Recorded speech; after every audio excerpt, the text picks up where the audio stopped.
தயவு செஞ்சு சீக்கிரம் கிளம்பு ஆகாஷ்.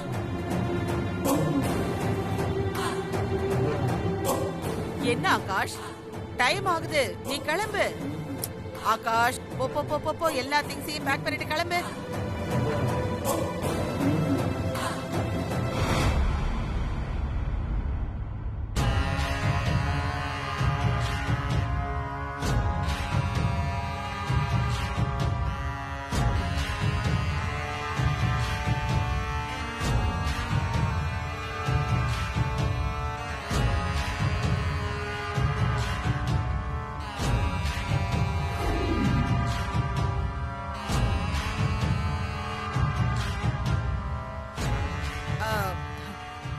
ஆகாஷ் வா, வந்துட்டியா? உன் ஃப்ளைட் டிக்கெட்டு கணபதி ராம் உனக்கு மெயில் பண்ணிடுவாரு. நல்லபடியா போயிட்டு மீட்டிங்கை சக்சஸ்ஃபுல்லா அட்டெண்ட் பண்ணிட்டு வா, சரியா?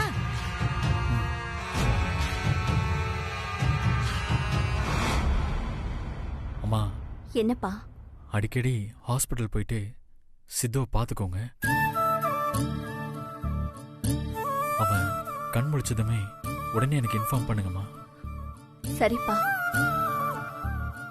நீ பார்த்து போயிட்டு வா.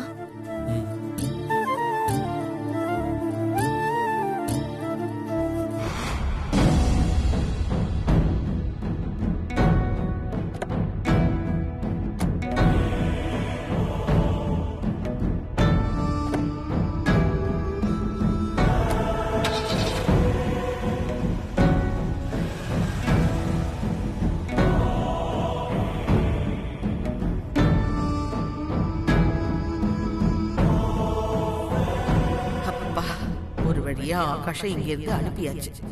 இவன் திரும்பி வரத்துக்குள்ள அந்த சித்து மேல போய் சேர்ந்துடும். அப்பதான் அந்த சாரதாவும் அடங்குவா, அந்த தென்றலும் அடங்குவா.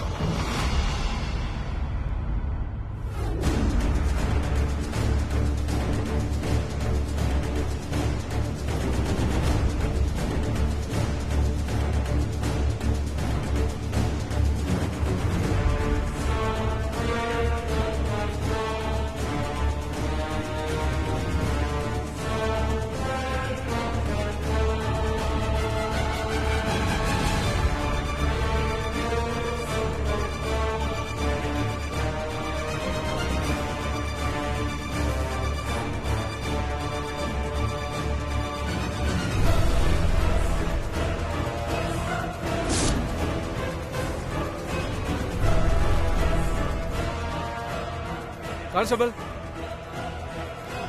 சார், இந்த செல்லுல இருக்க வீடியோலாம் நம்ம சிஸ்டத்துல ஸ்டோர் பண்ணுங்க. Okay sir. சார், அந்த சிசிடிவி ஃபுட்டேஜ்ல இருக்க வீடியோ பார்க்கும்போது இது யதார்த்தமா நடந்த ஆக்சிடென்ட் மாதிரி தெரியல சார். யாரோ பிளான் பண்ணி வேணும்னு தான் இந்த ஆக்சிடென்ட்டை பண்ண வச்சிருக்காங்க. ஆக்சிடென்ட் ஆன தென்றல் என்கிட்ட சொன்னா சார், அந்த கார் எஃப்எம்ல இருந்தே ரொம்ப நேரமா என் பையனையும் தென்றலையும் ஃபாலோ பண்ணிட்டே வந்துச்சு. அந்த காருக்குள்ள இருக்கிறவனுங்கெல்லாம் ஏதோ கூலிப்படைய சேர்ந்தவங்க மாதிரி தெரியறானுங்க சார். அவனுங்க கிட்ட யாரோ பணம் கொடுத்து வேணும்னே தான் இந்த ஆக்சிடென்ட்டை பண்ண வச்சிருக்காங்க சார். அது யாருன்னு கொஞ்சம் கண்டுபிடிச்சு சொல்லுங்க சார். அது அவ்வளவு ஈஸியான காரியம் இல்லம்மா. ஏன் சார்? அதான் வீடியோல ஆக்சிடென்ட் பண்ண காருக்குள்ள இருக்கிற ரவுடிங்க, காரோட நம்பர் பிளேட் எல்லாம் பக்காவா ரெஜிஸ்டர் ஆயிருக்குல்ல சார்.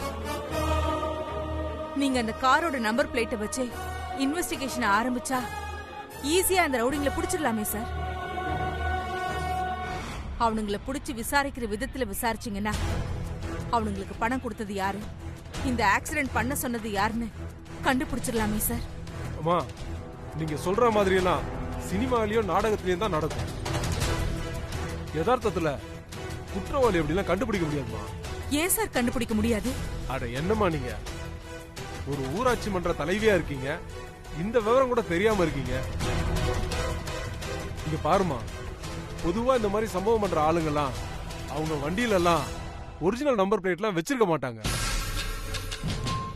அதனால அந்த வண்டியில இருக்க நம்பர் பிளேட்டை வச்சு இன்வெஸ்டிகேஷன் பண்றதெல்லாம் எந்த வகையிலயும் கை கொடுக்காது. அது மட்டும் இல்ல, இப்படி சம்பவம் பண்ண அந்த ரவுடிங் எல்லாம் இன்னமும் இந்த ஊர்ல தான் சுத்திட்டு இருப்பாங்கன்னு நினைக்கிறீங்களா? ஆக்சிடென்ட் பண்ண உடனே வெளியூர் எங்கேயாவது போய் தலைமறைவா இருப்பாங்க.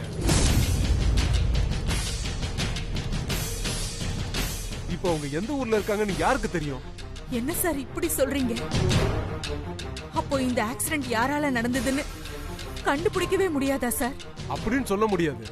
கண்டுபிடிச்சிடலாம், ஆனா கொஞ்சம் லேட் ஆகும். முதல்ல அந்த ரவுடிங்க எங்க இருக்காங்கன்னு தேடி கண்டுபிடிக்கணும்.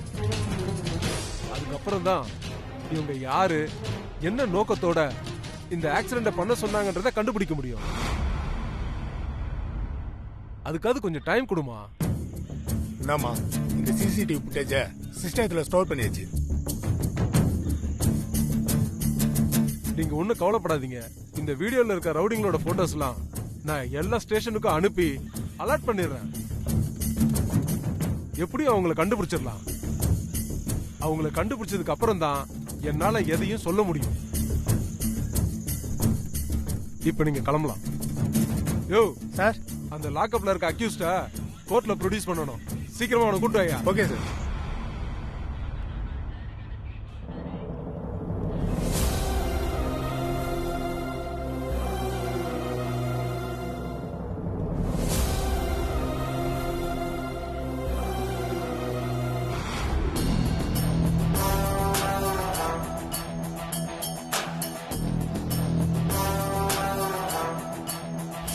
சென்ட்ரல்ல கொலை செய்யறதுக்காக நீங்க தான் அடியாளர்கள் அனுப்பி அவளை ஆக்சிடென்ட் பண்ண வச்சிருக்கீங்க. கூடிய சீக்கிரமே சரியான சாட்சியையும் ஆதாரத்தையும் கண்டுபிடிச்சு உங்களை நான் ஜெயிலுக்கு அனுப்பல. என் பேரு சாரதா இல்ல. அந்த ஆக்சிடென்ட் நம்மளாலதான் நடந்ததுங்கிறத சாரதா எப்படியோ மோப்பம் பிடிச்சிட்டாளே. பத்தாததுக்கு தேவையான ஆதாரத்தையும் சாட்சியையும் கண்டுபிடிக்கிறேன்னு நம்ம கிட்டயே அவ சவால் வேற விட்டுட்டு போயிருக்கா. ஒருவேளை அப்படி ஏதாவது ஆதாரத்தை அவ கண்டுபிடிச்சிட்டாள்னா என்ன பண்றது? அதுக்கு வாய்ப்பே இல்லை. அந்த சாரதா என்ன பெரிய சிஐடி ஆபீசரா? பயங்கரமா இன்வெஸ்டிகேஷன்லாம் பண்ணி ஆக்சிடென்ட் நம்மளால தான் நடந்துச்சுன்னு ஆதாரத்தோட கண்டுபிடிக்கிறதுக்கு தலை கீழா நின்னாலும் அவளுக்கு எந்த ஆதாரமும் சிக்காது. அப்புறம் எதுக்கு தேவையில்லாம நாம அவளை பத்தி திங்க் பண்ணிக்கிட்டு போய் நிம்மதியா படுத்து தூங்குவோம்.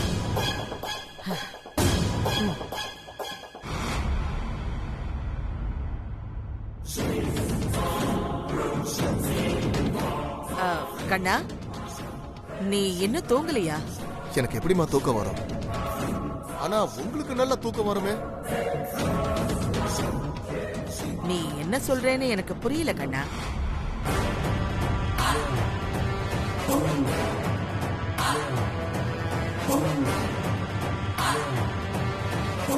நிஜமாவே புரியலையாமா?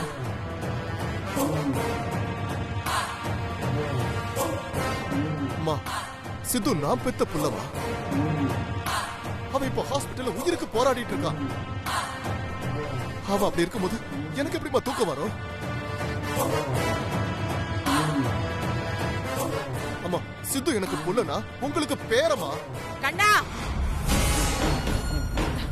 என்ன பேசுற? அவன் உனக்கு பிள்ளையும் இல்ல, எனக்கு பேரனும் இல்ல அப்படின்னு நான் எப்பவோ உன்கிட்ட சொல்லிட்டேன். எப்படிமா இப்ப கூட உங்களுக்கு எந்த உறுத்தல் இல்லாம பேச முடியுது? பொதுவா ஒரு அப்பாவுக்கு புள்ள மேல இருக்கிற பாசத்தை விட ஒரு பாட்டிக்கு தான் பேர மேல உள்ள பாசம் ஜாஸ்தின்னு சொல்லுவாங்க. ஆனா உங்ககிட்ட அந்த பாசம் ஏமா கொஞ்சம் கூட இல்ல. எப்படிமா இருக்கும்? எப்படி இருக்கும்?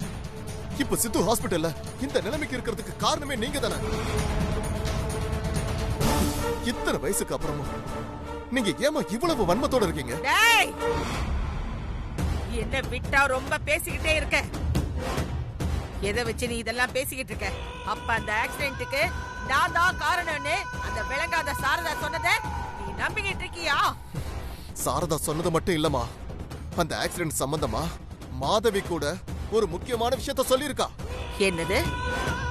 மாதவியா? ஆமா, அத பத்தி உங்ககிட்ட நான் அப்பவே பேசியிருப்பேன். ஆனா நீங்க ஆகாஷ இங்க இருந்து அவசர அவசரமா டெல்லிக்கு அனுப்புற மூட்ல இருந்தீங்களா? அதான் அப்ப கேட்க முடியல. இத பாரு கண்ணா, முதல்ல மாதவி உன்கிட்ட என்ன சொன்னான்னு என்கிட்ட சொல்லு. எதுக்குமா? அவளையும் அடியால வச்சு ஆக்சிடென்ட் பண்ணி கொல்றதுக்கா? கண்ணா அம்மா கத்தாதீங்கம்மா. நேத்து தென்றலுக்கும் சித்துவுக்கும் ஆக்சிடென்ட் ஆன கொஞ்ச நேரத்துல நீங்க யார்கிட்டயும் போன்ல பேசிட்டு இருந்திருக்கீங்க. அதுவும் ரொம்ப சந்தோஷமா மாதவி கிட்ட வந்து ஸ்வீட் செய்ய சொன்னீங்களாமே.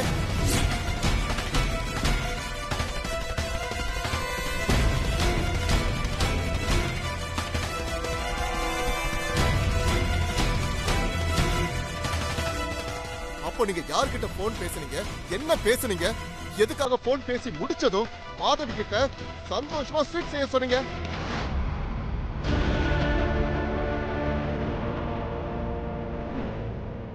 சொல்லுங்கம்மா. நீங்க பிளான் பண்ணி அனுப்பின ஆளு உங்களுக்கு போன் பண்ணி தென்றலையும் அவன் கூட வந்த சித்துவையும் ஆக்சிடென்ட் பண்ணிட்டோன்னு சொல்லியிருக்காங்க. அந்த சந்தோஷத்துலதான் நீங்க மாதவி கிட்ட ஸ்வீட் செய்ய சொல்லிருக்கீங்க. டேய், எதா முடிச்சு போட்டு பேசிக்கிட்டு இருக்க? தேவையில்லாம அந்த சாரதா தான் குழப்பிக்கிட்டு இருக்கான்னு நினைச்சா இப்ப இந்த மாதவியும் குழப்பிக்கிட்டு இருக்காளா? நீ நினைக்கிற மாதிரி எதுவுமே இல்ல. அப்ப எதுக்காகமா போன் பண்ணி முடிச்சதும் மாதவி கிட்ட ஸ்வீட் செய்ய சொன்னீங்க? அது என் க்ளோஸ் ஃப்ரெண்டு ஒருத்தி அவ பேத்திக்கு ரொம்ப நாளைக்கு அப்புறமா ஒரு நல்ல வரன் அமைஞ்சிருக்குன்னு போன் பண்ணி சொன்னா. அந்த சந்தோஷத்துலதான் மாதவிய ஸ்வீட் செய்யன்னு சொன்ன. இத மாதவி தப்பா புரிஞ்சுக்கிட்டா போல இருக்கு. ஓ அப்படியா? அப்போ மாதவி தான் தப்பா புரிஞ்சுக்கிட்டதா சொல்றீங்க.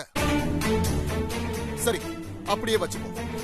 யாரோ உங்களுக்கு போன் பண்ணி அவங்க பேத்திக்கு நல்ல வரன் அமைச்சிருக்கிறதா சொன்னதா சொன்னீங்கல்ல? ஆமா. அந்த ஃப்ரெண்ட் யாருமா? சொல்லுங்கம்மா.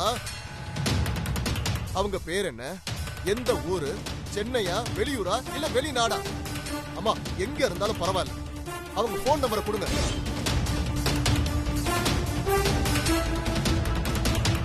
நானும் அவங்களுக்கு போன் பண்ணி அவங்க பேத்திக்கு நல்ல வரன் அமைஞ்சதுக்காக வாழ்த்து சொல்றேன்.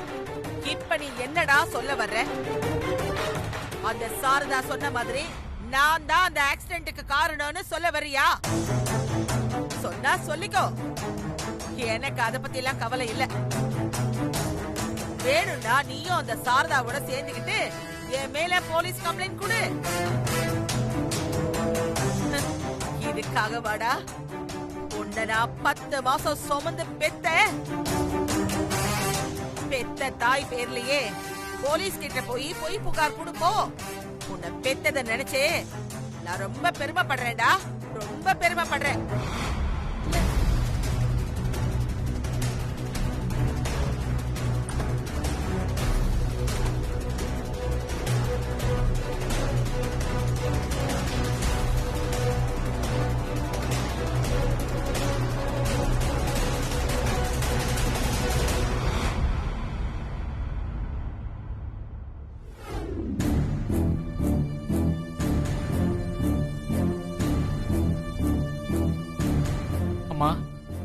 காலையில இருந்து சாப்பிடாம இருக்கீங்க, நான் போய் உங்களுக்கு ஏதாவது சாப்பிடுறதுக்கு வாங்கிட்டு வரட்டுமா? அதெல்லாம் ஒண்ணு வேணாண்டா. சிறுத்தை, எனக்கு ஒரு உதவி பண்ணணும், செய்வியா? என்னம்மா உதவி கிதவின்னு பெரிய வார்த்தையெல்லாம் பேசிக்கிட்டு இருக்கீங்க? என்ன பண்ணணும்னு சொல்லுங்கம்மா, நான் பண்றேன். உன் நம்பர் அந்த ஆண்டாளம்மாக்கு தெரியுமா? என் நம்பர் எப்படிமா உங்களுக்கு தெரியும்? என் நம்பர் கண்டிப்பா உங்களுக்கு தெரியாது. ஏன் கேக்குறீங்க? ரவுடிங்ல வச்சு சித்துவையும் தென்றலையும் ஆக்சிடென்ட் பண்ணது அந்த ஆண்டாள் தான் எனக்கு நல்லா தெரியுது. ஆனா அத பக்கா எவிடன்ஸோட போலீஸ் கிட்ட நிரூபிக்கணும். நீ இப்ப என்ன பண்றேன்னா, உன் நம்பர்ல இருந்து அந்த ஆண்டாள் நம்பருக்கு போன் பண்ணி நான் சொல்ற மாதிரி பேசி மிரட்டணும். அவ்வளவுதானம்மா? மிரட்டிட்டா போச்சு. எப்படி மிரட்டணும்னு மட்டும் சொல்லுங்கம்மா.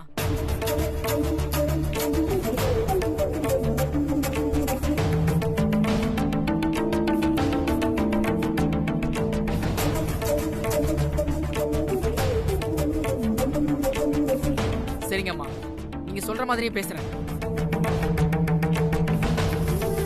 அந்த அம்மா நம்பரை டயல் பண்ணுங்க.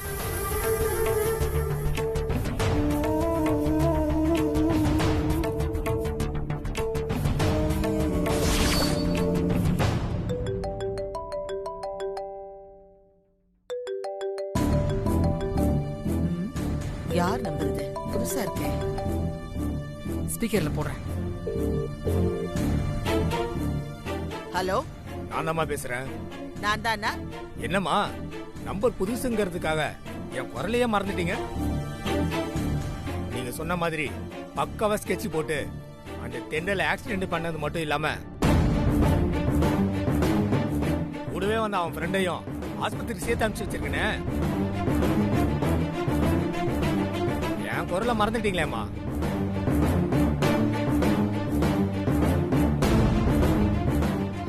டேய், நீயா? நீ எதுக்குடா இப்ப போன் பண்ற?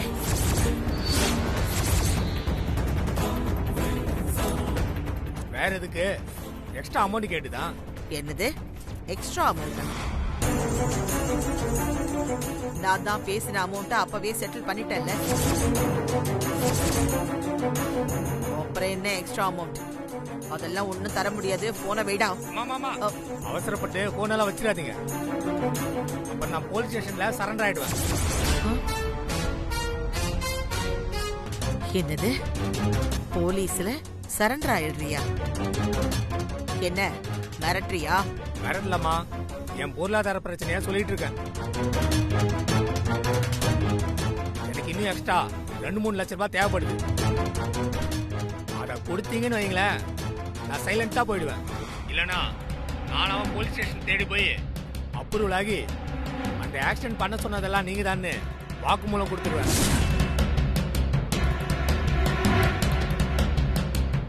நீ எல்லாம் என்ன மிரட்டுற அளவுக்கு ஆயிட்டல்ல. உனக்கு என்ன 3 லட்சம் தானே வேணும்? சரி, கொடுத்து தொலைக்கிறேன்.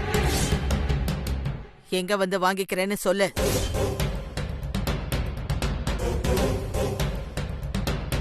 நாளைக்கு காலையில ஷார்ப்பா 8 மணிக்கு வில்லிவாக்கம் டபுள் டேங்க் பக்கத்துல வெயிட் பண்ணுங்க. அங்க வந்து பணத்தை வாங்கிக்கிறேன். சரி, அதுக்கப்புறமும் பணம் கேட்டு என்ன தொந்தரவு பண்ண கூடாது. கண்டிப்பா தொந்தரவு எல்லாம் பண்ண மாட்டேன். சரி, போன வை.